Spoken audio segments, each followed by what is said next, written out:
Finding the one out of all the people in this entire world should be impossible. Yet here they are in front of their friends, family, and dogs, making the impossible seem not only possible, but inevitable. And I've seen that your marriage will be built on a foundation of love and trust. Rachel and Justus, I can't think of two people more suited for life together than you two. I've had the pleasure of watching Rachel grow into the amazing woman she is today. She is successful, adventurous, knows what she wants, and is not afraid to try new things to get what she wants or where she wants to be. I love that about you. Justus, well, you're a hard nut to crack. You were a challenge for me as I could not tell if you're joking or serious at times. In the years I've come to know you, I've seen you grow in your career.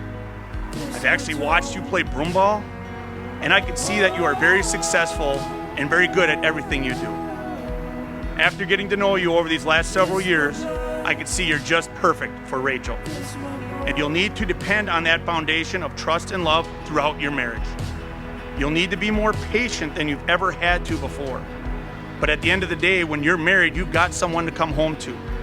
Not to mention you've got someone to raise those dogs and pick up backyard bombs with every day. Bottom line, we do marriage because it's amazing to spend life with your best friend who happens to be your favorite person. How do I wake my spirit cold? Most people die, but others just go. She's still out there, and the chasm grows. Steady on the feet in the morning glow.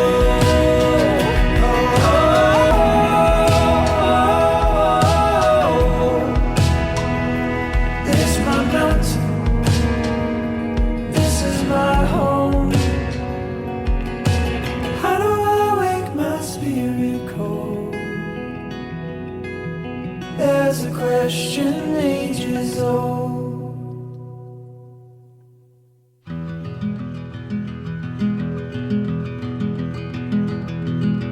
High above the mountains, far across the sea, carving out a canyon, destroying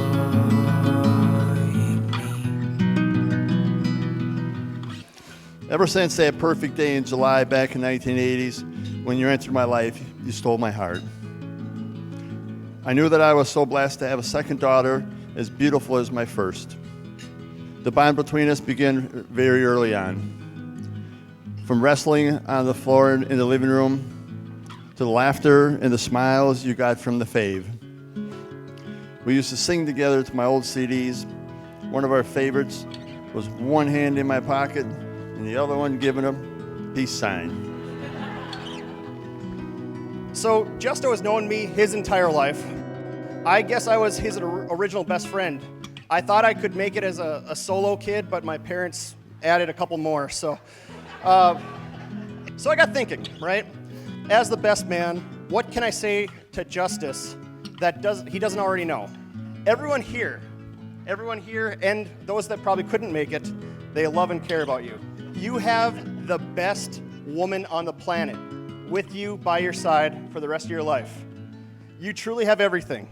You are so dedicated. You motivate me, whether it be golfing, your relationship with Rachel, your job. Coming from the situation that Pat and I came from Alaska, moving here with nothing, both of you have been, for me, the one constant in our life.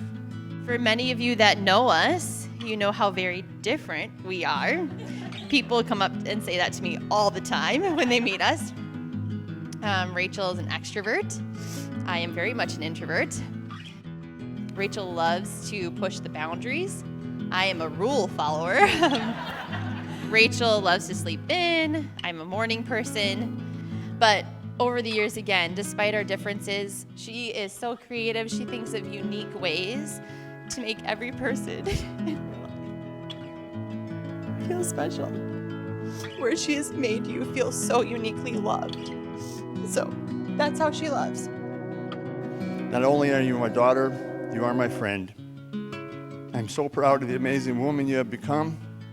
You're so independent and strong. You have clear focus on your future, and I know life keeps you very busy, but you continue to keep me involved. With that, we can raise a glass to Justus and Rachel. May your friendship and happiness and love that you share today last till the end of time.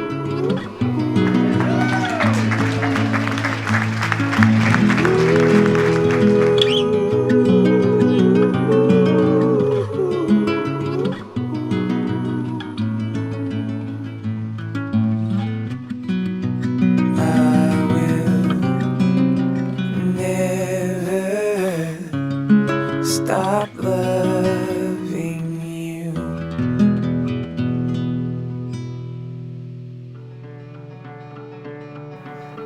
Over the last 6 years, we've grown together, laughed together, and cried together.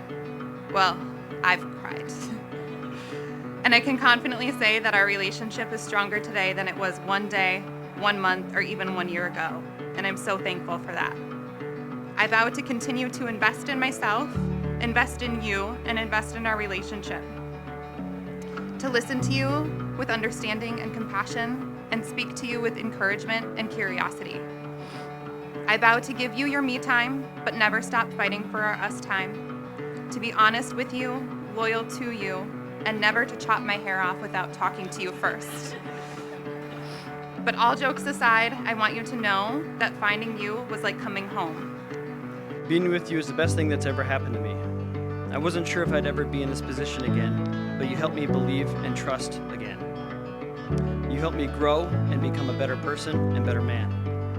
Not only have we gotten to know each other better throughout our relationship, but also ourselves as well. Remember our first date when we hoped it would never end, spending countless hours talking into the night, getting to know each other? You didn't even shy away from me when I asked you to fill out a personality inventory to make sure we were compatible. How about our first big scare, the day Maisie ate what she thought were treats, but ended up needing to spend a couple nights in the ER? Or on a lighter note, our first real laughable story of when the girls, when they got into that soy protein and we came home to a mess of a house and a bit of a messy lawn later that day or so. You strengthen my weakness and bring focus to my dreams. No matter where life leads me, I know that as long as you are there, that is where I'm meant to be. Well, folks, that wraps up the formal portion of today's proceedings. By the power invested in me by oldministry.com and the state of Minnesota, I now pronounce you husband and wife. You may kiss the bride.